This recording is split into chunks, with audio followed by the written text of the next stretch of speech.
নমস্কার। কুণাল ঘোষ।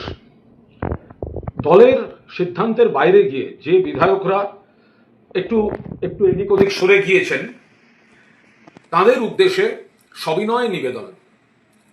আমিও বিধায়ক, আপনারাও বিধায়ক, আমরা অনেক যারা আছি এখানে তারা সবাই রাজ্য বিধানসভার সদস্য, তৃণমূল কংগ্রেসের সদস্য। যারা একটু এদিক ওদিক গেছেন, ওই চাটন ঋতর পাল্লায় পড়েছেন, আমি আপনাদের কাছে কয়েকটা কথা বলতে চাই। আপনারা আমার অধিকাংশই পরিচিত, অনেকে আমার থেকে অনেক সিনিয়র।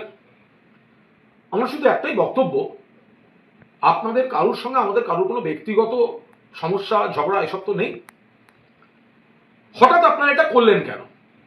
অর্থাৎ সিপিএম থেকে আসা কিছু ভুল সিদ্ধান্তে আমাদের পার্টির দু একজনের এই চাটন ঋতকে নিয়ে মাতামাতি, তো আপনারা এখন গেলেন কেন? আমরা জানি কেন গেলেন। একটা হচ্ছে চাটন ঋত সিপিএম ক্ষমতা থাকাকালীন সিপিএম এ ছিল, লাঠি খেয়েছে। অভিযোগগুলো দেখে নেবেন কি কি ছিল সিপিএম এর। আমাদের দল তখন আশ্রয় দিল, এত বড় হৃদয় দলের কয়েকজন ওর মধ্যে প্রতিভা দেখতে পেলেন, সেগুলোর খেসারত দিচ্ছে এখন গোটা দল। তো যাই হোক, ক্ষমতায় থাকলে সব ভালো। চাটন ঋত ক্ষমতাপন্থী, সিপিএম এ ছিল, এরপরে তৃণমূলে। আইএনটিটিউ ছিল সভাপতি। হকার নিয়ে, হকার উচ্ছেদ নিয়ে একটা শব্দ এখনো বলেনি। আপনারা তার সঙ্গে গেছেন, অনেকগুলো কারণ আছে। একটা হচ্ছে ক্ষমতার লোভ হতে পারে, আবার কারুর কারুর ক্ষেত্রে আপনারাই যা যা বলছেন, পুলিশ প্রশাসন দিয়ে চাপ দেওয়া হচ্ছে আপনাদের, এই করা হবে, ওই করা হবে, আপনাদের কর্মীদের অ্যারেস্ট করা হবে, হয়রান। ফলে আপনারা একটা লোকাল চাপে পড়ে যাচ্ছে। আপনারাও চান না কর্মীরা হ্যারাস্ট হোক। আবার কয়েকজন এমন এমন সমস্ত অভিযোগে অভিযুক্ত, ঠিক ভুল ওর মধ্যে যাচ্ছি না, আইনের খাতা খোলা, কারুর পুরনো মামলা, কারুর চালু মামলা, একটা সমস্যা। বিভিন্ন এজেন্সি, রাজ্য পুলিশ, আপনারা সেই চাপটা নিচ্ছেন। ফলে আপনারা ওদিকে আমার বক্তব্য একটাই, আরে আপনারা তো বিধায়ক, 1 মাস হয়েছে সবে। মমতা বন্দ্যোপাধ্যায়ের দল, মমতা বন্দ্যোপাধ্যায়ের প্রতীক, মমতা বন্দ্যোপাধ্যায়ের ছবি ব্যবহার করে আমরা বিধায়ক হয়েছি। অস্বীকার করতে পারেন? আজকে অনেক ফার্স্ট টাইম এমএলএ, এত বড় বড় কথা, পার্টির এগেন্স্টে এত ক্ষোভ বিক্ষোভ। আরে মশাই, আপনাদের থেকে হাজার গুণ ক্ষোভ বিক্ষোভ আমার ছিল এবং আছে। তাহলে এখন এইরকম একটা সময় একবার পার্টি বিরোধী দলে এসছে, সঙ্গে সঙ্গে চলে যেতে হবে? আপনি জানেন আপনার এলাকার যারা তৃণমূল কর্মী তারা কিন্তু মমতাদির সঙ্গে, এবং আপনার এলাকার যারা বিজেপি কর্মী তাদের কাছে আপনারা অচ্ছুত। কারণ তারাও জানে আপনার কোনো সম্মান নেই। আপনি কোনো না কোনো চাপে, ভোটের 1 মাসও হয়নি, আপনি সাধু সাজতে যাচ্ছেন। আচ্ছা, দলটা এত খারাপ, এত সমস্যা, আরে অভিষেক বাবা টিকিটটা নিয়েছিলেন কেন? তখন তো অভিষেকের সঙ্গে সেলফি, যুবরাজ, মমতাদির সঙ্গে সেলফি। এই সরকার যদি তৃণমূল করত, মন্ত্রী হওয়ার জন্য এর মধ্যে অনেকে লবি করতেন, অনেক সিনিয়র আছেন, আগের ক্যাবিনেটেই তো ছিলেন। ইস্তফা দেননি কেন? যদি দলের এত কিছু খারাপ, এই সইকারী সই যারা করেছেন তার মধ্যে তো প্রাক্তন মন্ত্রী আছেন, 1 মাস আগেও মন্ত্রী ছিলেন। ইস্তফা দেননি কেন? কেন বলেননি দাঁড়াবো না, দলে গণতন্ত্র নেই, দলে অমুক অভিযোগ আছে, দলে কথা বলার জায়গা নেই, দম বন্ধ হচ্ছে? কেন দেননি ইস্তফা? কেন টিকিট নিলেন? 1 মাস আগে যে দলটা ভালো ছিল, কোন চরিত্র আছে? আপনারা তো আবার মন্ত্রী হতে যেতেন, এবং মন্ত্রী হতেন তখন সাধারণ কর্মীদের রাস্তায় ঘুরে বেড়াতে হতো, তারা আবার ওই কোনটাকাই থাকতো। কেন করছেন এগুলো? আপনাদের সম্মান আপনাদের কাছে থাকছে না। এসব খবরের কাগজে ছবি বেরোনোর, মিডিয়ায় বাইট, দুদিনের বাইট। চাটন ঋতুর একটু ক্ষমতায় থাকার কাছাকাছি ব্যাপার আছে, যেখানে সেখানে চেটে দেবে, কেলেঙ্কারি কাণ্ড। দূরে বসবেন, ও চেয়ারের কাছাকাছি অত বসবেন না, দুমদাম কোথায় চেটে দেবে, কেলেঙ্কারি কাণ্ড। আপনাদের মমতা বন্দ্যোপাধ্যায় আমাদের দলে ধরুন সব ভালো না, আমাদের দলে তো ভুলভ্রান্তি ছিল, কোন দলে থাকে না? আপনারা জিতে এসে এত বড় বেইমানিটা, প্রথমে আপনি কার সঙ্গে কার তুলনা করছেন? শোভনদেব চট্টোপাধ্যায়, আপনারা যে নাটক করে বলছেন মমতাদি আমাদের নেতা, আপনি বলবেন তারপর জানবো মমতাদি আমাদের নেতা, তা শোভনদেব চট্টোপাধ্যায় কম কিসে? মমতাদিকে আপনি নেত্রী মানছেন, শোভনদেবকে মানবেন না? 10 বারের এমএলএ, এই বিধানসভার সব থেকে বড় মানে সিনিয়র বিধায়ক, 36 বছর ধরে বিধানসভায় আছেন, এটা কেউ মানবে? আপনাদের এই যুক্তিটা মমতাদিকে মানছি কিন্তু শোভনদেব চট্টোপাধ্যায়কে মানছি না। কার সঙ্গে কার তুলনা করছেন? শোভনদেব চট্টোপাধ্যায়ের সঙ্গে চাটুর্যিত, এটা কোনো কথা? এটা কালকার দলবদলু। কিছুদিন আগে মমতাদিকে, কবছর আগে মমতাদি আর ডক্টর অমিত মিত্রকে হ্যাকেল করেছিল দিল্লিতে।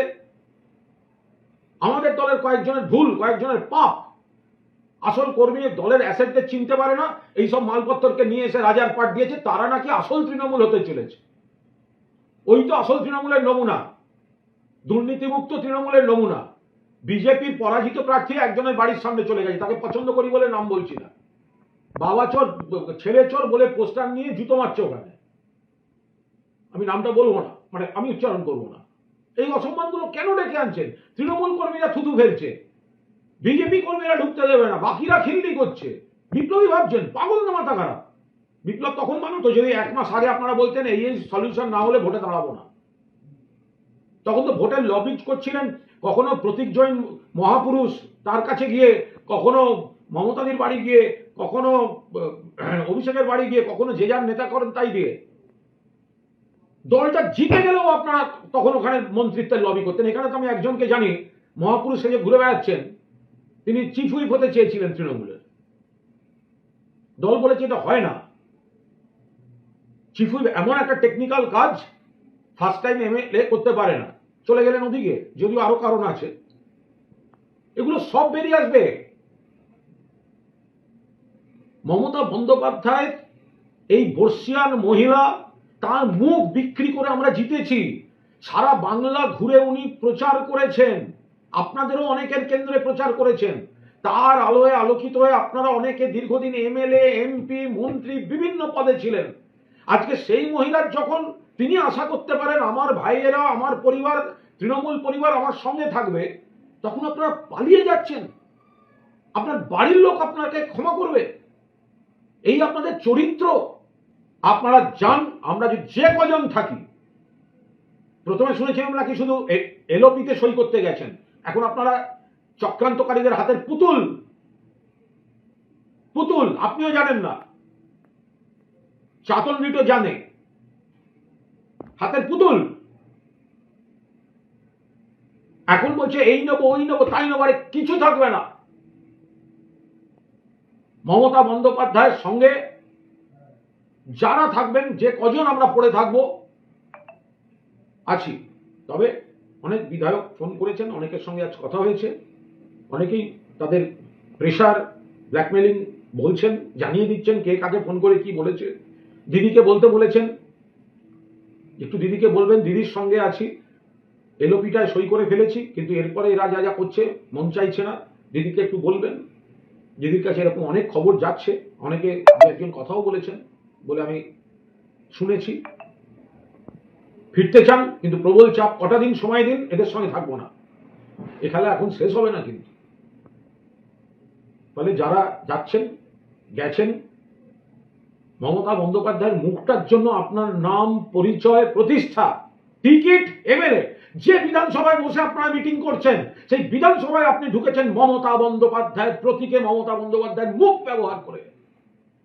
এত বড় বেইমানি করবেন না, এত বড় গদ্দারি করবেন না, এত সুবিধাবাদী, এত নোংরা হবেন না। গায়ে তো মানুষের রক্তটা আছে, মানুষ, সেটার তো অন্তত প্রমাণ দেবেন।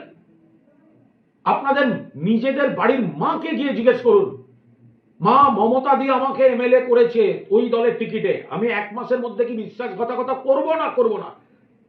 আপনার মা যা উত্তর দেবেন আপনি সেটা করুন। আপনার মা সন্তানকে কখনো ভোটের এক বিশ্বাসঘাতকতা এই পরামর্শ দিতে পারেন না, করবেন না এসব, ভেবে দেখুন। আপনাদের অনেকের সঙ্গে আমার ব্যক্তিগত পরিচয়, আমি সম্মান করি, কাউকে কোনো ব্যক্তিগত অসম্মানের প্রশ্ন নেই, কিন্তু সৎসর্গে সর্বনাশ, সৎসঙ্গে স্বর্গবাস, অসৎসঙ্গে সর্বনাশ। সৎসঙ্গে স্বর্গবাস, তৃপ্তিতে থাকুন। স্বর্গ মানে ক্ষমতা নয়। আমরা ক্ষমতাশালী দলে থাকতে পারি, বিরোধী দলে থাকতে পারি, সৎসঙ্গ মানে তৃপ্তিতে থাকি। আর অসৎসঙ্গে সর্বনাশ। আপনি এই বেইমানি তক মানিয়ে তৃণমূলে মুখ দেখাতে পারবেন না, বিজেপিতে মুখ দেখাতে পারবেন না। ওই পেছন থেকে কদিন হাওয়া দেবে, কদিন হাওয়া, কারণ তৃণমূলটাকে টার্গেট করা, তাতে আপনার কোনো লাভ হবে না। দিনের শেষে এলাকায় স্বাধীনভাবে কর্মীদের সামনে দাঁড়াতে পারবেন? অনুরোধ করছি, সময় আছে। আমরা এক পরিবারের, মমতাদির পরিবারের। মমতাদি একজন মহিলা একা একটা দল তৈরি করেছিল। আমার জীবন দিয়ে এত ঝড় ঝাপটা ঝগড়াঝাঁটি সব গেছে, তারপরেও কিন্তু আমি এখানে আপনাদের জীবনে কত ঝড়, কত সমস্যা, আমার জীবন ধ্বংস করে দেওয়ার চেষ্টা হয়েছে। আমি ঈশ্বরের আশীর্বাদে দাঁড়িয়ে আছি। ফলে দয়া করে আপনারা একটু ভেবে দেখুন, আপনাদের কোনো যুক্তি মানুষ বিশ্বাস করছে না।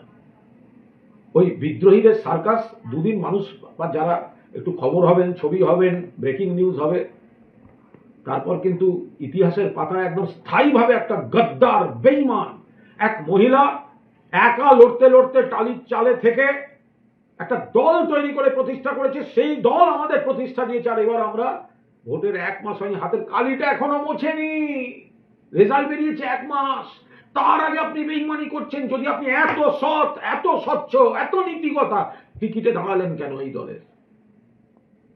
কেন এই দলের টিকিটে দাঁড়ালেন? মমতা বন্দ্যোপাধ্যায়ের পাশে থাকুন। আর যদি না থাকেন, মানুষ আছে। আমি বলছি বলে ভাববেন না যে আপনাদের আমি এখন পায়ে ধরছি। দরজা খুলে রেখে আমরা ভাবছি, আপনারা নিশ্চিতভাবে আপনারাও ভাবুন। ঝগড়াঝাটির ব্যাপার তো 2-1 জন এসব করছে, বাকি আপনারা নানা চাপে নানা কারণে আপনারা এসব পাল্লায় পড়ছেন। কর্মীরা আছেন, তৃণমূল কংগ্রেস ছিল, আছে এবং থাকবে। শুধু যারা স্থায়ীভাবে বেঈমান তকমা নিতে চান না, অনেকেই যেরকম ফোন করে যা যা বলছেন বলছি, আমরাও যা যা বলার বলছি। ভাববেন একটু, ভালো থাকবেন।